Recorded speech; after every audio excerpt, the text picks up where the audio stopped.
صلى الله على محمد صلى الله عليه وسلم صلى الله عليه وسلم. بسم الله الرحمن الرحيم. الحمد لله رب العالمين، وأصلي وأسلم على المبعوث رحمة للعالمين سيدنا محمد وعلى آله وصحبه أجمعين. أما بعد.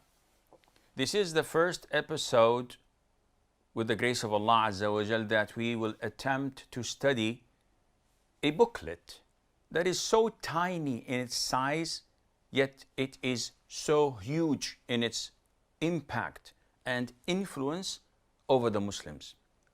A small booklet that was written by Sheikh Sa'id ibn Ali ibn Wahf al-Qahtani, may Allah have mercy on his soul, yet translated to literally tens, if not hundreds, of languages around the world. And it was reprinted in the hundreds of millions of copies. The book everybody knows through its distinctive color, usually orange or light red or yellow, but it's always distinctive. You can immediately recognize it. And the name is The Fortress of the Muslim. A fortress is a place where you go to in order to protect yourself and guard yourself from the attacks of the enemies. And our greatest enemy is Satan, the devil, Iblis. And the fortress that we were instructed to go and run to is Dhikr of Allah, invoking Allah, remembering Allah Azza wa Jal. And this booklet, Allah has given it popularity all over the world. So we thought that we will give it a shot, although it's clear, inshallah, it's all dhikr, it's all remembrance of Allah. It's all part of the adhkar that Muslims memorize by heart, and it's crystal clear what it means. We just thought of studying it with you so that Allah would bless our gathering. When you listen and watch, Allah would grant you the reward of those who are remembering Him. May Allah Azza wa Jal make me and you among those who remember Him during the day and the night, 24 hours, 7 days a week. This beautiful booklet begins with the chapter which states the excellence of remembrance.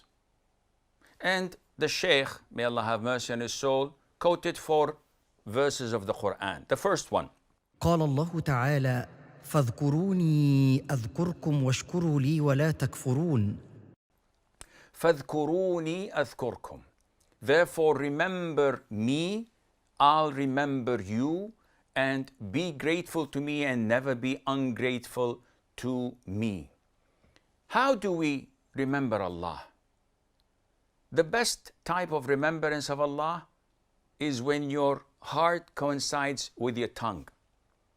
So what you say, whatever pleases Allah, is considered to be dhikr. Subhanallah, Alhamdulillah, Allahu Akbar, La ilaha illallah, La hawla wa la quwwata illa billah. And reciting the Quran, reading a hadith, reminding someone of an incident in the seerah. All of this is considered to be generally dhikr. So the best of it is when the heart coincides with the tongue. And if you do this, you're at the highest level. Now, there are other types of dhikr, which is more specific, and that is when you hear something about Islam and you implement it. So now you're doing dhikr with your limbs rather than just your tongue and heart. You're acting upon it. So this is a very huge and wide topic that covers all of our lives, as we will see, inshaAllah. And Allah tells us in the Quran, when you remember Him, He will remember you. How is it possible that Allah remembers you when we know that Allah does not forget? See, remembrance can be the opposite of forgetfulness, but it also can be the mentioning. So Allah Azza wa Jal will mention you among the congregation Azza wa Jal has, which of course is composed of the close angels to Allah Azza wa Jal, like Jibreel, Israfil, Mikael, and those who carry the throne. Allah will remember you. Allah Azza wa Jal would give you His bounties and blessings. All of this when you remember Allah the Almighty.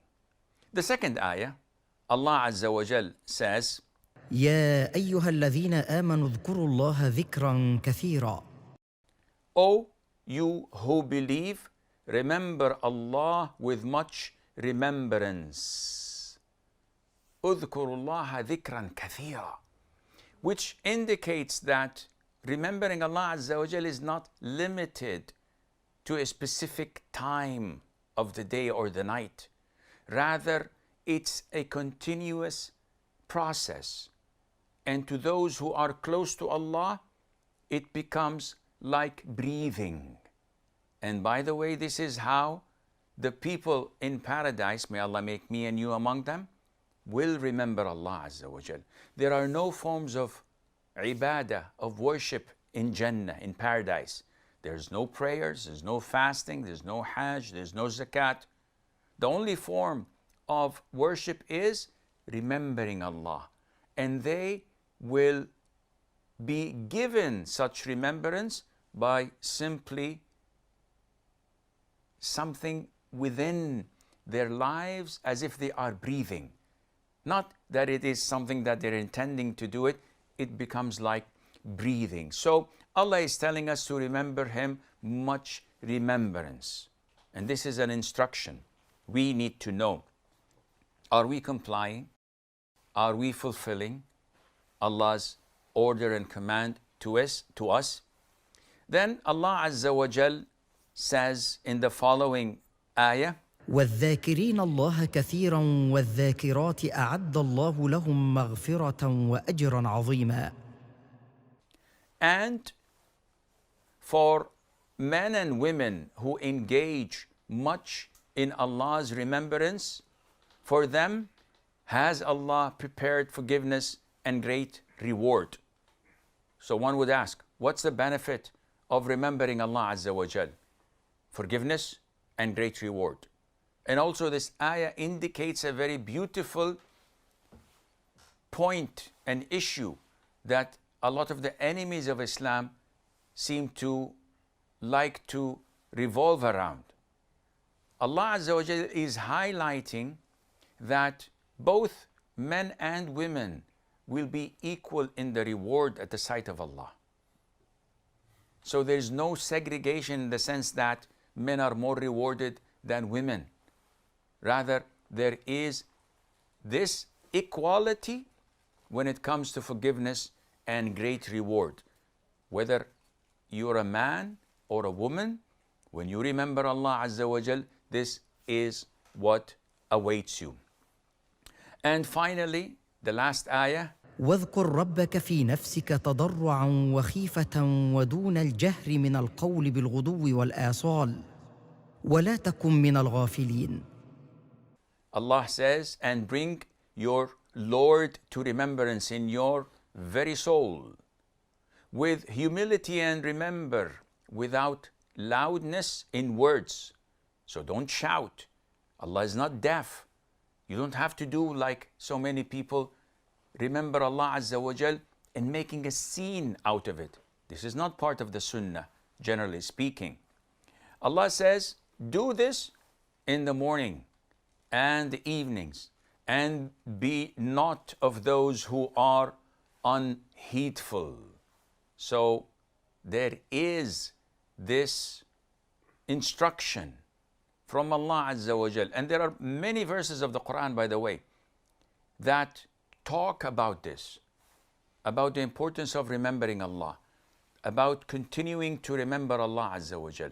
And we will come to know that in the following hadiths, inshallah, in the following episodes, when we come to see how the greatness and the power of remembering Allah Azza wa Jal should impact our lives, and how far we are from that role we are expected to be fulfilling. This is all the time we have. Until we meet next time, I leave you fi amanillah. Wassalamu alaikum wa rahmatullahi wa barakatuh. صلى الله على محمد صلى الله على محمد صلى الله عليه وسلم